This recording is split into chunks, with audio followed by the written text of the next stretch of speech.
Hi everyone, this is just a quick slidecast of a version of the presentation given by Ron Patz at the EuropCom 2014 Geek Sessions. It's a presentation which he and I drafted together. I couldn't be there because I was giving another presentation, facilitating another session at the same time, which is a real shame. So this is a joint effort from him and I. If you want to actually just read a blog post about it, I wrote this blog post before the session, and there will be a link to this slidecast on that post. Very quickly, this is about HashTag Europe, one of the projects that we presented there.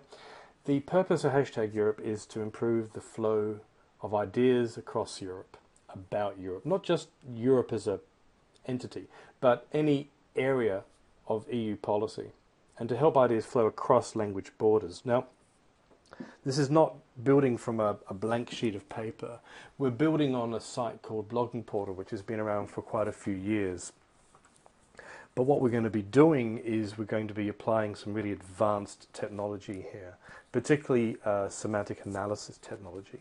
And we're going to be expanding the scope from blogs, which is what Blogging Portal was about, to all long-form content about EU policy. Which is why we're going to probably change the name, because when people hear Blogging Portal, they think it's about blogs, but it's a bit more than that. The idea of this is to help build the EU online public sphere. It's not going to do that all by itself, but it's going to help. And along the way, it may even support European media and innovation. Today, we've got detailed specifications, a ballpark budget. We've done some early semantic analysis tests, and we have one or two partners in that space. So, what's it all about? The idea is this. Can you answer this question? What are people saying about Europe and, well, whatever policy you're interested in? Are you interested in environment policy? What are people saying about Europe environmental policy? Are you interested in gender diversity? What are people saying about Europe and gender diversity? There's a lot of content out there. No matter what you're interested in, there's a shed load of content out there. And it's published all over the place in all sorts of languages.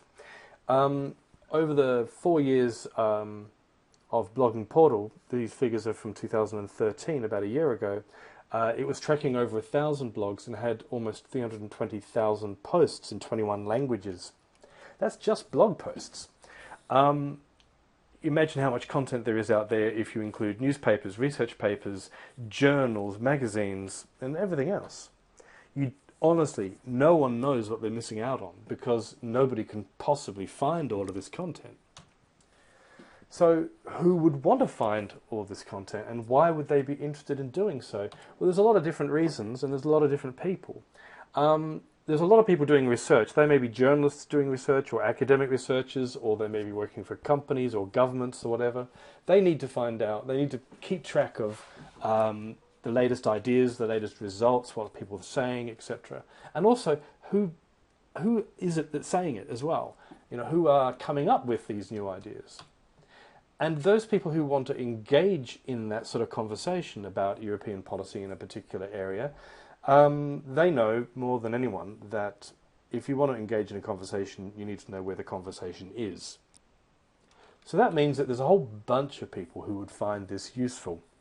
From journalists right through to political parties, people involved in communications campaigns, governments, policy researchers, lobbyists and NGOs. There's quite a range of people who would find this useful. And the way it's going to work is it's going to fight filter failure.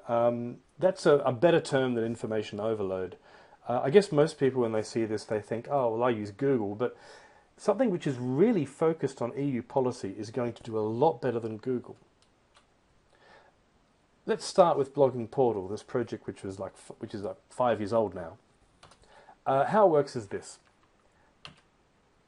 An editor, in this case a volunteer of Blogging Portal, would identify a blog as being relevant to the EU in some way. And he or she would add that blog to the Blogging Portal engine. So there's, as I said, over 1,000 of these blogs, and every time a post comes out, the title and the introductory paragraph goes into Blogging Portal, of course, via RSS.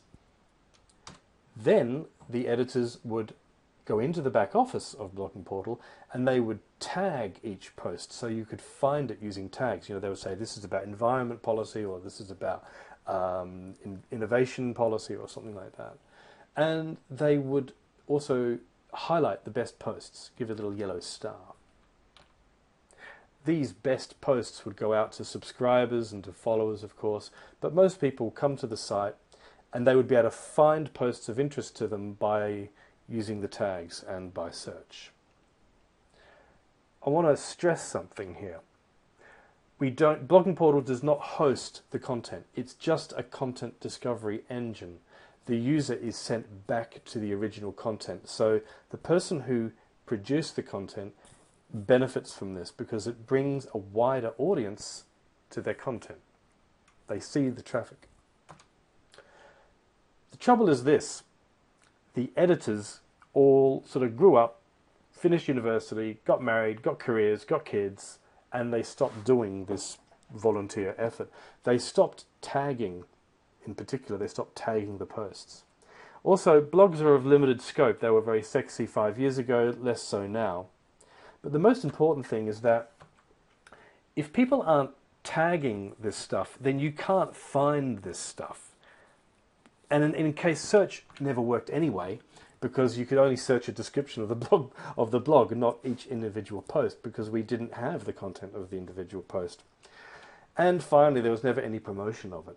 So the whole sort of thing sort of died and fell, sort of ground to a halt. But the architecture was good. It was a good idea, and we're going to build on that for hashtag Europe. Okay, on the left you see now we're not talking about blog posts anymore. We're talking about any source of long-form content. But still, an editor must manually curate that source. That's the first element of human curation. Somebody has to say, yeah, this source is good content. It's relevant to EU policy in some way. And so it's added to the system. But then all of the content goes into the engine, for reasons which will become apparent very soon. In particular, you need all of the content for a semantic analysis engine to automatically add tags to that content. So instead of relying on volunteers, a machine automatically tags each article according to a taxonomy, a set of categories.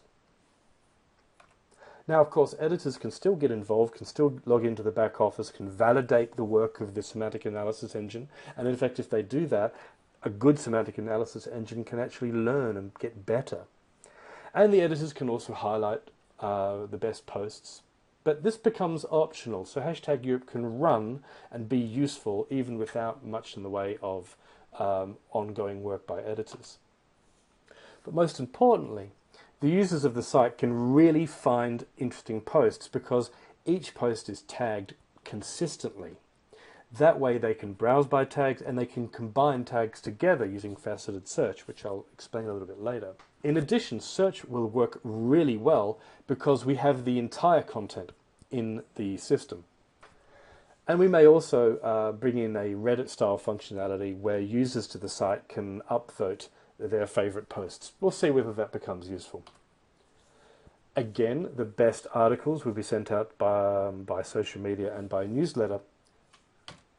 But we can also do it by category. Because all of the posts are automatically tagged, we'd be able to produce e-newsletters and Twitter feeds for EU and the environment, or the European implications of defence, or something like that. But in all cases, we'll always send the users back to the original content. Although we will actually have all of the content in the engine, we'll never display it. We'll only display the title and the introductory paragraph. So in summary, we're talking about all long-form content relevant to any EU policy. We're going to focus the human curation where it's most valuable and use advanced technology to keep the lights on. How would it look? I'm glad you asked. In the specifications, we've actually got two entirely different interfaces, and I'm going to show you a couple of wireframes. The first I'm going to show you is the refine interface, which is the more advanced one. It uses all of the tags and categories. Let's have a look at a wireframe of the home page here. You see the phrase running across the top? That's a natural language interface. It reads, show me the best content about all themes, about all countries, written originally in any language at any time. And it's basically, there's only one filter applied. It's the best content. In other words, the content on the homepage are the content which has been highlighted, been given a little yellow star. But each of these phrases in color is in fact a way of refining the filter. So for example, if I mouse over all themes, I'd be able to select one of a set of themes. If I was to do that a couple of times, I've now got show me all content, so I'm not just looking at the best content, but I'm also looking at content about the environment that's been published this week. So now I've got 16 results here. Let's have a closer look at those 16 results. They've all been classified as environment because the semantic analysis engine has tagged them, given them tags like biodiversity or renewable energy, water, wind farm, whatever. Now, if I was to play with my interface a little bit more, you've noticed that now, instead of having a look at all content tagged environment, I've now replaced that theme with a couple of tags, wind farm and wildlife. Now, there aren't that many posts which are tagged wind farm and wildlife at the same time, so I've expanded the time filter to the entire year. I've got 5 results which have been tagged both wind farm and wildlife, which means they're probably about the impact of wind farms on biodiversity. So, I mean, obviously I'm a really power user here. I'm interested in that particular topic, and this engine has allowed me to find these last 5 posts about that particular topic, and I've got there in under 1 minute. That's the power of faceted search when used in this rather nice natural language interface. Then the other interface is a lot more fun. It's not as powerful, but it's a bit more newsy. It's called Rebel View because Rebel Mouse, who is the system which we're going to use, has agreed to sponsor, at least in the first year, for free using their premium services. Basically, every category gets a Twitter account, and every time something is highlighted for the homepage, it goes out via a Twitter account, and then Rebel Mouse grabs that, goes and finds the article it's pointing to, gets the image and produces this lovely interface which will embed into the homepage of the site. And you can have, that would be the homepage of the Rebel View, you can have this sort of page for every category, like environment, and every country, for example, the UK. All you basically need is a Twitter account attached to each theme and each country. It's not as powerful as the refined view because you can't dig in and into the tags, but it's sort of nice to look at. So those wireframes are from my specs about a year ago, September, October 2013. Since then, we've made a bit of progress. Not that much, to be honest. We've got this architecture now. We're going to build the site using Drupal, and we need a semantic analysis engine which will suck in the source material based on the URL we provide and send back to hashtag Europe. This article is about this tag, and this tag. Now we've got the specs for the Drupal CMS, and we've looked at doing semantic analysis using 3 different tools. The first one, and in fact my spec was written based on the use of OpenCalais, but OpenCalais only works in English. Therefore, my specs involve integrating machine translation. Now the advantage of that, we could cover all languages simply by having the right machine translation tool. However, the people I've spoken to said that they think the accuracy of OpenCalais operating on a machine translation would not be good. So that led me to look at Apache Stanbol, which is an open source tool. It operates on 7 or 8 languages, we're not quite sure. And that would cover 75 to 90% of the content that we're currently tracking on Blogging Portal. The advantage of this is that it is open source, and given the volunteers, hashtag Europe could be used to actually train Stanbol in 9 or 10 more languages, which would mean that these rather less often used languages online would also be covered by an open source tool, which means it could become a project for linguistic diversity in the 21st century, which is quite appealing. The last tool we've looked at is called context, and we've made the most progress there. We've actually done some tests using context. Context covers 10 languages. So let me look at this in a bit more detail. Context is a tool coming out of the University of Leipzig and the Fraunhofer Institute. These are really clued in on the semantic web world. What they've done is they wrote a script and they crawled for the latest 400 posts in English from Blogging Portal and automatically tagged them and put them into the context interface. Let me show you how that looks. I mean, this is just a test. This is not lovely, but it does work. If you choose organization, and then you can choose NATO, and then you find articles about NATO. Okay, that's pretty cool. You can actually combine different tags together in this tool. You can also have lovely data visualizations like co-occurrences and entity relationships. The thing about this experiment is it works like this. Context grabs the text of the article and extracts terms, but in order to do it, it needs to use terms from a taxonomy. A taxonomy is a structured tree of terms, if you like. But in order to understand that an article is about iPhones, not fruit trees, because the article may have the word apple in it, the taxonomy needs to be linked to entities. That gives the terms in the taxonomy meaning. Context used DBpedia for the taxonomy and the entities, because the DBpedia taxonomy is already linked to DBpedia entities. But the DBpedia taxonomy isn't very useful for EU policy. So the result wasn't great. Also, all of the processing in context is done in the browser, so it became extremely slow to use. However, all that means is that we need to have a Drupal CMS. We knew that already. And there is a good taxonomy available. It's called EuropCom. It's actually developed by the EU institutions to classify their own work. However, at the moment, it's not linked to any entities. So what we need to do if we're going to use context is context needs to build a Drupal plugin.